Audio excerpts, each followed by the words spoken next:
उस टाइम कितने का माल था जो आपका फंसा था? 5-6 लाख का माल होगा उस टाइम। अच्छा, और कितने टाइम में निकल गया था ये माल? ये माल हमको निकालने में लग गए थे 3-4 महीने तो लग गए थे शुरुआत में। अच्छा। लेकिन उसके बाद तो हमने किसी का माल बनाना ही बंद कर दिया क्योंकि हम पे ही इतने ऑर्डर आने लग गए कि हमारा खुद का ही माल बनता है। और मतलब अगर ऑनलाइन के बारे में ना पता चलता तो ये नुकसान हो जाता 5-6 लाख। नुकसान हो जाता बिल्कुल। उस समय में बड़ा था ये अमाउंट?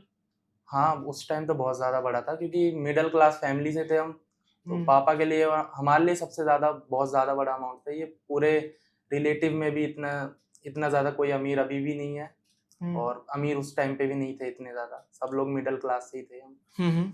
तो अच्छा, इतनी ज़्यादा टर्नओवर सिर्फ़ हमारी ही हुई है पूरे उसमें रिलेटिव्स में भी, पूरे ख़ानदान में, ऐसा बोल अच्छा। सकते हैं। ओके। और मतलब जैसा आपने कहा कि आपने गलतियों से ही सीखा, तो हुँ। मतलब ऐसा क्या कुछ आपने अपनी जर्नी में अभी तक सीखा है इन प्लेटफ़ॉर्म्स पे बेच के? क्या होता है कि हम रिटर्न का पहले नहीं रखते थे प्राइस, हुँ, रिटर्न का हमको ऐड करके चलना पड़ता है। हुँ, क्योंकि शुरुआत में फिर जब हमको लगा ना कि हमको नुकसान हो रहा है, तो हमने चेक करा, तो हमको दिखा कि हमारी तो भाई 12% 15% रिटर्न है। तो फिर हमने उस पे मतलब ₹10 ऐड करके चलना पड़ता है। फिर हमको वो पता चला, तो हमने ₹10 ऐड करके तो फिर हमको रिटर्न से थोड़ी राहत मिली। क्योंकि उस टाइम पे हम ऐसा प्रोडक्ट बेच रहे थे जो रिटर्न बहुत ज़्यादा आता है। तो मतलब उसका क्या था कि किसी में हम 3 बैग बेचते थे, कॉम्बो था वो एक।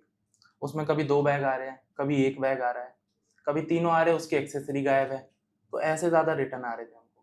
तो उससे बचने के लिए हमने वही करा कि हमने उस लिस्टिंग को ही बंद कर दिया, उस हुँ, प्रोडक्ट को ही बंद कर दिया। हमने कुछ ऐसा प्रोडक्ट लाया जिसमें थोड़ी कम रिटर्न हो, है ना?